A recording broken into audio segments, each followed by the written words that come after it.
So hey P squad, welcome back to physical education India. और आज हम लोग इस वीडियो में किन्सियोलॉजी का एक और टॉपिक पढ़ने वाले हैं। जो टॉपिक्स हम पहले पढ़ चुके हैं, फिर वो किसी भी सब्जेक्ट के हों इस पूरी सीरीज में, उसका जो लिंक है नीचे आपको डिस्क्रिप्शन में मिल जाएगा। वहां से जाके आप उस प्लेलिस्ट में जाके सारे वीडियोस को देखो तो आपकी तैयारी अच्छे से हो जाएगी अलग अलग एग्जाम्स की।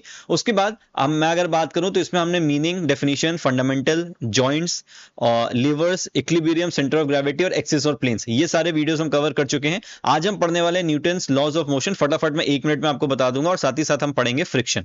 तो फ्रिक्शन जो भी फैक्टर्स हैं जो फ्रिक्शन को अफेक्ट करते हैं सॉरी, वो सारी चीजें हम आज इस वीडियो में पूरा देखेंगे। बाकी अगर आप लोग यूजीसी नेट का बैच ज्वाइन करना चाहते हो तो जो बैच है ऐप पे अवेलेबल है। नीचे ऐप को भी आप डाउनलोड कर सकते हो, प्ले स्टोर और ऐप स्टोर दोनों में अवेलेबल है, वहां से आप इसको डाउनलोड कर पाओगे।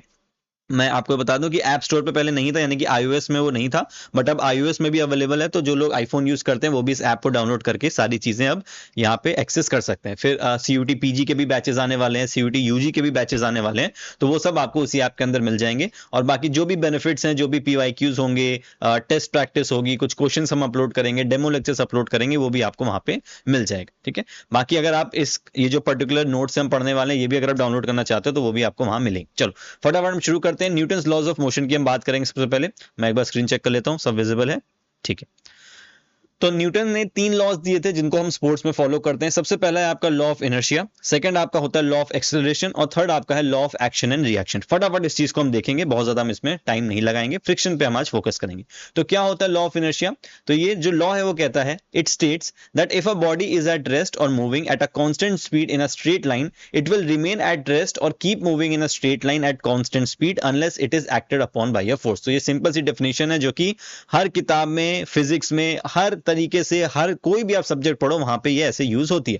हम थोड़ा सा इसको स्पोर्ट्स के तरीके से समझते हैं कि यहां पे हमसे सीधी भाषा में ये बोला जा रहा है कि कोई भी एक ऑब्जेक्ट है, कोई भी एक बॉडी है, वो अगर एक यूनिफॉर्म मोशन में मूव कर रही है, कांस्टेंट स्पीड पे मूव कर रही है, तो वो मूव करती रहेगी एक स्ट्रेट लाइन में।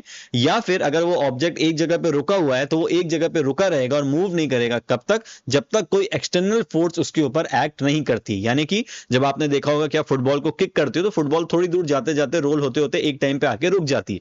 क्यों रुकती है? क्योंकि कुछ इनविजिबल एक्सटर्नल फोर्सेज हैं जो कि उस बॉल को रोकेगी। हाँ, किसी प्लेयर ने आके रोक लिया तो बात अलग है, वो एक और फोर्स हो गया, बट बॉल अपने आप भी रुकती है तो वो क्या है? कुछ इनविजिबल एक्सटर्नल फोर्सेस हैं जो कि उस बॉल को रोकेंगे। और सेकंड, अगर कोई बॉल आपकी एक जगह पे रुकी हुई है तो जब तक कोई और एक्सटर्नल फोर्स उस पर अप्लाई नहीं होती है तब तक वो बॉल अपनी जगह से मूव नहीं करेगी। ठीक है, तो यहाँ एग्जाम्पल लिखा है, a ball at rest, a ball sitting on the floor will remain stationery unless you kick it, push it और अदरवाइज अप्लाई अ फोर्स। तो ये आपका एग्जाम्पल है कि ये आपका फुटबॉल से आप इसको रिलेट कर सकते हो।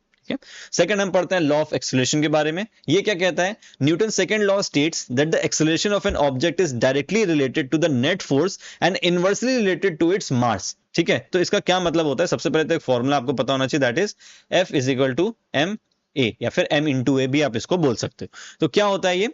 Force is equal to mass into acceleration. यहां पे क्या बोलता है कि आपका एक जो ऑब्जेक्ट है उसकी जो एक्सेलरेशन है, ठीक है, वो किस चीज पे डिपेंड करती है? सबसे पहला वो नेट फोर्स पे डिपेंड करती है और दूसरी आपकी वो मास के ऊपर डिपेंड करती है। कैसे डिपेंड करती है भाई? देखो यहां पे आप एक इमेज देख सकते हो। चलो हम स्पोर्ट्स के एग्जांपल समझते हैं। पहले हम बात करते हैं नेट फोर्स के बारे में कि कोई एक्सेलरेशन है वो नेट फोर्स के हिसाब से कैसे डिपेंड कर सकती है। नेट फोर्स का क्या मतलब है कि कितनी फोर्स आप अप्लाई कर रहे हो किसी ऑब्जेक्ट के ऊपर। मानो 2 लोग हैं, एक 10 साल का छोटा बच्चा है और एक 20 साल का बॉडी बिल्डर है और एक मस्कुलर टाइप का बंदा है। आप दोनों को 1-1 किलो की मेटल की बॉल दे दो और बोलो कि आप जितना दूर इसको फेंक सकते हो फेंको। कौन ज्यादा दूर फेंकेगा? जो मस्कुलर बंदा है 20 साल का, वो ज्यादा फोर्स अप्लाई कर पाएगा उस बच्चे के कंपैरिजन में। तो वो जो आपका एक्सेलरेशन होगा उस पर्टिकुलर ऑब्जेक्ट का, उस 1 किलो की मेटल बॉल का, वो 20 किलो वाला बंदा ज्यादा दूर तक उसको फेंक देगा। तो ये क्या स्टेट करता है कि एक्सेलरेशन जो है वो फोर्स के ऊपर डिपेंड करती है। डायरेक्टली रिलेट किससे करती है? फोर्स से। वहीं अगर हम मास की बात करें तो फिर से अगर हम एग्जांपल ले लें कि अब मानो कि 10-10 साल के 2 बच्चे हैं, ठीक है, दोनों का जो स्ट्रेंथ लेवल है वो इक्वल है। एक को मैं 10 किलो की मेटल बॉल देता हूं और एक को मैं 1 किलो की मेटल बॉल देता हूं। अब कौन ज्यादा दूर फेंकेगा? तो जो 1 किलो की मेटल बॉल वाला बच्चा है वो उसको ज्यादा दूर फेंक लेगा। क्यों? क्यों? क्योंकि उस ऑब्जेक्ट का मास कम है और वहीं 10 किलो वाला जो बच्चा है उसको दूर फेंकने में दिक्कत होगी। क्यों? क्योंकि उस ऑब्जेक्ट का मास ज्यादा है। तो जो मास होता है वो इनवर्सली प्रोपोर्शनल होता है हमारे एक्सेलरेशन से, ठीक है? तो अगर फोर्स बढ़ेगी तो एक्सेलरेशन बढ़ेगा, अगर मास बढ़ेगा तो फिर एक्सेलरेशन हमारा कम हो जाएगा। तो इस तरीके से आप इस लॉ को समझ सकते हो। तो ये दो चीज पर डिपेंड करता है, एक फोर्स पे और एक मास पे। अब एग्जाम्पल भी देखो यहाँ पे दिया हुआ है कि ये जो देखो बच्चा है दोनों इक्वल लग रहे हैं, दोनों जुड़वा भाई लग रहे हैं एकदम। ये 10 किलो का एक ट्रॉली खींच रहा है और ये 20 किलो की ट्रॉली खींच रहा है। तो कौन ज्यादा आसान से खींच पाएगा? ये जो 10 किलो वाला है ये आराम से इसको खींच के ले जाएगा, बल्कि 20 किलो वाले को थोड़ी सी ज्यादा यहाँ पे ताकत लगानी पड़ेगी और जो एक्सेलरेशन होगा वो उसका कम होगा। किस केस में? अगर इन दोनों की जो स्ट्रेंथ है वो बराबर है, ठीक है? चलो थर्ड वाले को फटाफट देख लेते हैं। तो ये सबसे इजी होता है, law of action reaction. Newton's third law of motion states that for every action there is an equal and opposite reaction, है ना? ये चीज हम बहुत बचपन से सुनते आ रहे हैं कि आप कोई भी एक्शन करोगे तो उसका रिएक्शन आपको देखने को मिलता है। जैसे कि अगर हम वॉक करते हैं तो हम ग्राउंड को नीचे की तरफ पुश करते हैं और वही ग्राउंड जो होता है वो रिएक्ट करते हुए हमें और ऊपर की तरफ पुश करता है। तो इस तरीके से आपका वॉकिंग हो गया, जंपिंग हो गया, फायरिंग अ गन हो गया। आपने गन में रिकॉइल सुना होगा, जो लोग पबजी वगैरह बहुत खेलते होंगे या फिर काउंटर स्ट्राइक जैसे गेम जो पुराने काफी शूटिंग गेम्स आते थे उनको खेलते होगे आपने। पीसी किसी ने अगर एक्चुअली में कभी फायरिंग करी होगी, शॉट शूट किया होगा, तो उनको पता होगा कि रिकॉइल होता है। जब हम गन को शूट करते हैं तो हमारे एक्शन की वजह से गन क्या होती है, पीछे की तरफ जाती है। तो वो क्या होता है, वो हमारा रिकॉइल कहलाता है। या फिर फायरिंग अ गन को आप एग्जाम्पल ले सकते हो एक्शन रिएक्शन का। स्विमिंग आप एग्जाम्पल ले सकते हो कि हम पानी को पीछे ढकेलते हैं और वही पानी हमें आगे की तरफ ढकेलता है। तो ये आपके 3 लॉस थे, ठीक है? ये मैंने आपको फटाफट रिवाइज करा दिए, बहुत सिंपल से हैं। आएगा भी तो आपको इसके एग्जाम्पल्स आ सकते हैं या फिर डिफाइन करने को आ सकता है, तो आप इजिली इसको डिफाइन कर लोगे या एग्जाम्पल की मदद से आप इसको बता दोगे। अब हम बात करते हैं फ्रिक्शन की, ठीक है? इसमें देखो लीवर्स वाले टॉपिक हम पूरा पढ़ चुके हैं। लीवर वाला अगर आपने नहीं देखा तो आप अच्छे से पूरा वीडियो देख लेना। सीओजी और इक्विलिब्रियम भी मैंने अच्छे से समझाया था, आप जरूर देख लेना उसको, काफी पसंद आया था बच्चों को वीडियो। चलो फ्रिक्शन की हम बात करते हैं, मीनिंग ऑफ फ्रिक्शन कि अब ये फ्रिक्शन क्या होता है, जिसको हम हिंदी में बोलते हैं घर्षण। अच्छा, एक चीज अगर जो लोग पहली बार लॉज पढ़ रहे होंगे तो मैंने जो आपको फर्स्ट लॉ में बताया था कि एक बॉल जो है वो धीरे धीरे आगे जाके रुक जाती है। तो काफी लोग ये सोचते हैं कि भाई वो रुक कैसे जा रही है। तो एक्चुअली में जो सबसे मेजर उसका रीजन होता है दैट इज फ्रिक्शन, यानी कि उस पर्टिकुलर ऑब्जेक्ट पे घर्षण लग रही होती है जिसकी वजह से वो बॉल या फिर कोई भी ऑब्जेक्ट जो मूव कर रहा होता है वो एक टाइम पे जाके रुक जाता है। बिल्कुल, जो सेंटर ऑफ ग्रेविटी होती है वो भी अफेक्ट करती है, एरोडायनेमिक्स है वो भी अफेक्ट कर रहे हैं, बहुत चीजें अफेक्ट करती हैं, लेकिन फ्रिक्शन भी एक इंपॉर्टेंट पार्ट है जो कि वहां पे अफेक्ट करता है। तो यहां पे देखो एग्जाम्पल भी लिखा हुआ है, ये फर्स्ट लॉ ऑफ मोशन है, this law is adequate right but in practice it seems otherwise, ठीक है? यही कंफ्यूजन है जो मैंने आपको भी बताई। अब एग्जांपल एक बार रीड कर लेता हूं मैं तो आपको अच्छे समझ में आएगा। व्हेन अ क्रिकेट बॉल और a hockey ball is hit it moves very fast in the opposite direction, after covering some distance its motion becomes less and finally it comes to a static position. तो वही बात है, हमने football की बात करी, ये क्रिकेट बॉल और हॉकी बॉल की बात करें। Similarly when a javelin, shot put, discus और hammer is thrown it moves in the direction of the force applied but after travelling some time into the air it comes down and touches the ground, ठीक है? तो कोई भी हम throwing event भी करते हैं तो उसमें भी जब हम किसी ऑब्जेक्ट को थ्रो करते हैं तो एक टाइम तक वो एक्सेलरेट करता है, लेकिन फिर वो धीरे धीरे नीचे ग्राउंड पे वापस आ जाता है। तो above mentioned example show that there are some invisible forces, कोई इनविजिबल यानी कि एक्सटर्नल फोर्सेस हैं जो कि यहां पे एक्ट कर रही हैं, that oppose the motion of the ball और हैमर। तो जो चीजें हम जिस डायरेक्शन में थ्रो कर रहे हैं उसके अपोजिट डायरेक्शन में कोई ऐसी एक एक्सटर्नल इनविजिबल फोर्स है जो कि अप्लाई करके उस ऑब्जेक्ट को रोक रही है। No doubt that the force of gravitation also acts on the body. तो जो ग्रेविटेशनल फोर्स है हमारे अर्थ की वो तो एक्ट कर ही रही है, लेकिन उसके अलावा भी जो एक फोर्स एक्ट कर रही है दैट इज कॉल्ड फ्रिक्शन, और ये एक अपोजिंग फोर्स होती है जो कि ऑब्जेक्ट्स को रोकती है। यहां इमेज में आप देख सकते हो, इमेज आई थिंक विजिबल होगी, हाँ ठीक है, ठीक है? यहां पे एक एरो बना हुआ है और ये बोल रहा है कि आपने बॉल को इस तरफ अगर मारा है, आपने बॉल को इस तरफ शूट किया है, तो जो फ्रिक्शन है वो अपोजिट डायरेक्शन में यहाँ पे इनविजिबल होके अपना काम यहाँ पे कर रही, ठीक है? अब हम बात करते हैं कॉजेज ऑफ फ्रिक्शन, कि ये सबसे ज्यादा इंपॉर्टेंट है कि आपको कॉजेज पता होने चाहिए ताकि अगर आपसे एमसीक्यू में पूछा जाए या फिर अगर आपको आंसर लिखने को है तो आप कॉजेज को अच्छी तरीके से लिख पाओ। तो वो क्या रीजन है जिनकी वजह से घर्षण क्रिएट होता है, फ्रिक्शन क्रिएट होता है? सबसे पहला, सरफेस रफनेस एंड इरेगुलरिटीज। तो आपने देखा होगा कि जो सरफेस बहुत ज्यादा स्मूथ होते हैं, है ना, जो चिकने सरफेस होते हैं जैसे कि टाइल्स हो गई, या आपने देखा होगा कि बाथरूम में जो फर्श होती है वो बहुत चिकनी होती है तो लोग वहां पे गिर जाते हैं। तो क्या होता है, जो बहुत ही आपके स्मूथ सरफेस होते हैं वहां पे फ्रिक्शन कम होती है, वहां पे आप स्लिप कर जाते हो। लेकिन वहीं पे कोई भी एक ऐसा ऑब्जेक्ट होता है जो रफ है तो वहां पे फ्रिक्शन भी हमारी ज्यादा होती है। तो अगर मैं आपको बोलूं कि आप एक उबड़ खाबड़ रोड पे गाड़ी चलाओ जहां पे बहुत सारे कंकड़ पड़े हो, और एक आप रोड चलाओ जो एकदम प्लेन हो, एकदम साफ हो, जिसपे मानो कि हल्की सी बर्फ भी है थोड़ी सी, तो आपका जो फ्रिक्शन होगा कहां ज्यादा होगा, इस पत्थर वाले जगह पे जहां पे कंकड़ है, वहां पे आपका जो फ्रिक्शन होगा वो ज्यादा होगा, आपकी गाड़ी धीरे धीरे चलेगी। क्यों? क्योंकि वो सरफेस जो है वो रफ है, और ये जो प्लेन सरफेस है यहां पे आपकी गाड़ी आराम से चलेगी, मतलब फ्रिक्शन वहां पे कम लगेगा। ठीक है, ठीक है। फिर नेक्स्ट आपका है मॉलिक्यूलर फोर्सेस ऑफ अट्रैक्शन। अब क्या होता है कि जब दो ऑब्जेक्ट आपस में मिलते हैं तो उनके जो एटम्स होते हैं, उनके जो मॉलिक्यूल्स होते हैं, वो भी फोर्स करके एक दूसरे को आपस में कांटेक्ट में ले आते हैं। तो इसका एग्जांपल आप ऐसे समझ सकते हो कि अगर आप कोई भी दो ऑब्जेक्ट्स को ऐसे साथ में रखो जो बहुत ज्यादा सबसे इंपॉर्टेंट, अगर वो थोड़े से रफ है, जैसे कि आप दो किताबों को ऐसे, जो जिसमें आप हम लोग ब्राउन कलर का जो कवर चढ़ाते थे वो हल्का सा रफ होता था पुराने जमाने का, अब तो बड़े चिकने चिकने कवर आने लगे हैं।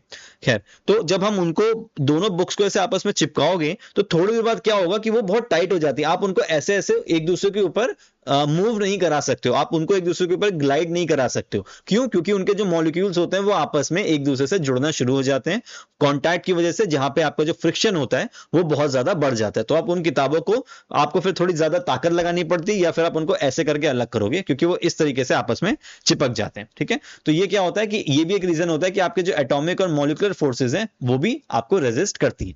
थर्ड आपका है nature of surfaces in contact. तो ये काइंड ऑफ आपका सरफेस रफनेस और इरेगुलरिटीज का ही हो गया कि जो हार्ड और सॉफ्ट सरफेस होते हैं उसके हिसाब से हम इसको समझते हैं। आप इसको ऐसे समझ सकते हो कि जो आपके हार्ड सरफेस होते हैं, ठीक है, हालांकि वैसे हार्ड या सॉफ्ट सरफेस का इतना ज्यादा इसमें मतलब मैं ऐसा नहीं बोलूंगा कि पार्ट नहीं है, बट इतना ज्यादा पार्ट नहीं है। बट आप ऐसे समझ सकते हो कि जैसे कोई अगर हार्ड सरफेस है, ठीक है, जैसे अगर कोई वुडन सरफेस है, तो वहां पे क्या होगा, उसमें इंटरलॉकिंग थोड़ी सी ज्यादा होगी, क्योंकि वुड सरफेस में क्या होगा कि वो थोड़ा सा रफ होगा, तो इंटरलॉकिंग वाला पार्ट जो होगा वो थोड़ा सा ज्यादा हो जाएगा उस हार्ड सरफेस में, जिसकी वजह से आपका जो फ्रिक्शन होगा वो भी ज्यादा क्रिएट होगा। ठीक है, वहीं अगर हम थोड़े से स्मूथ सरफेस की बात कर लें तो स्मूथ सरफेस पे क्या होगा कि जो भी ऑब्जेक्ट होगा वो इजिली मूव कर पाएगा, क्योंकि उसमें वहां पे रफनेस इतनी ज्यादा नहीं होगी। ठीक है, तो इस तरीके से आप इस वाले पार्ट को समझ सकते हो कि नेचर क्या है उस सरफेस का जिस पे आप कांटेक्ट कर रहे हो। तो ये जो ऊपर वाला सरफेस वाला पार्ट है आप इसी से इसको समझ सकते हो। ठीक है, ये जो हार्ड और सॉफ्ट वाला है ये अभी नीचे एक पॉइंट आएगा उसमें मैं अच्छे से समझाऊंगा। फिर आपका है नेक्स्ट नॉर्मल फोर्स, यानी कि वेट ऑफ द बॉडी। जितना ज्यादा किसी पर्टिकुलर ऑब्जेक्ट का वेट होगा उतना ज्यादा वो नीचे की तरफ पुश करेगी, इसका मतलब उतना ज्यादा फ्रिक्शन उस पर लगेगा। ठीक है, अगर आप, जैसे हमने यहाँ ऊपर एक एग्जांपल में देखा था ना कि वो बंदा एक बच्चा 20 किलो की ट्रॉली खींच रहा था और एक 10 किलो की ट्रॉली खींच रहा था, तो ये जो 20 किलो वाला है क्योंकि इसका मास ज्यादा है तो ये ज्यादा नीचे की तरफ पुश कर रहा होगा, जिसकी वजह से फ्रिक्शन भी ज्यादा लग रही होगी। तो जिस बॉडी का वेट ज्यादा होता है तो वहां पे फ्रिक्शन भी ज्यादा लगती है, तभी आपको उसको खींचने में वहां पे दिक्कत होती है। ठीक है, higher objects experience more friction, sorry heavier objects experience more friction, और जहां पे हल्का ऑब्जेक्ट है तो वो आराम से हो पाएगा। देन आपका नेक्स्ट है surface area of contact, effective contact points. तो ये क्या बात कर रहा है, ये जनरली बात कर रहा है एरिया की। तो देखो जो एरिया होता है ना, जो सरफेस एरिया की हम बात करेंगे, कितना बड़ा एरिया है जिसमें हम फ्रिक्शन को देख रहे हैं, तो जनरली थियोरेटिकली इस चीज को देखा जाता है कि ये बहुत ज्यादा आपका फ्रिक्शन के ऊपर असर नहीं डालता है। ठीक है, लेकिन फिर भी समझने के लिए आप ऐसे समझ सकते हो कि जितना बड़ा एरिया होता है किसी चीज का उतना ज्यादा फ्रिक्शन वहां पे लगती है। ठीक है, कैसे आप इसको समझ सकते हो कि मानो कि भाई कोई इतना बड़ा टायर है, ठीक है, ठीक है, मानो ये आपका एक टायर है, टायर जैसा ये काइंड ऑफ, बहुत ज्यादा तो नहीं लग रहा है पर ठीक है, आप मान लेना कि टायर है। मैं गाड़ी क्यों बना रहा हूँ, एक मिनट, मैं टायर ऐसे ही बना देता हूँ। ठीक है, एक एक ये टायर है, ठीक है, जिसकी थिकनेस बहुत ज्यादा है, और एक आपका ये टायर है जिसकी थिकनेस जो है वो काफी कम है। आप समझ सकते हो कि ये एक साइकिल का टायर है और एक ये ट्रक का टायर। वो वैसे मैं 3D इमेज बनाने की कोशिश कर रहा था इसलिए इतना गड़बड़ हो गया। ठीक है, तो ये जो ट्रक वाला टायर है इसका सरफेस एरिया क्योंकि ज्यादा है तो यहाँ पे फ्रिक्शन ज्यादा क्रिएट होगा, साइकिल वाले का सरफेस एरिया कम है तो फ्रिक्शन कम क्रिएट होगा। पर हालांकि हम एरिया वाइज इस चीज को इतना ज्यादा डिफाइन नहीं करते।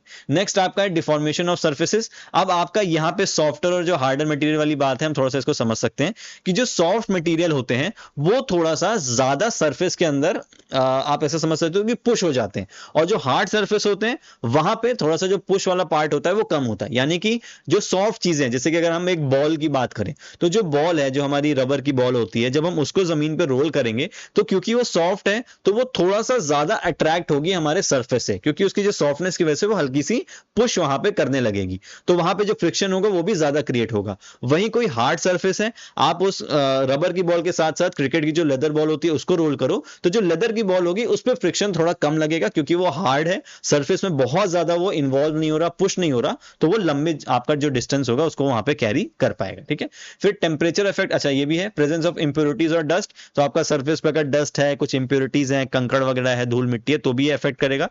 फिर टेम्परेचर इफेक्ट्स है, जो हाई टेम्परेचर होता है ये क्या करता है, जो आपका हाई टेम्परेचर होता है इसमें आपको जो फ्रिक्शन होता है वो बढ़ जाता है। कैसे?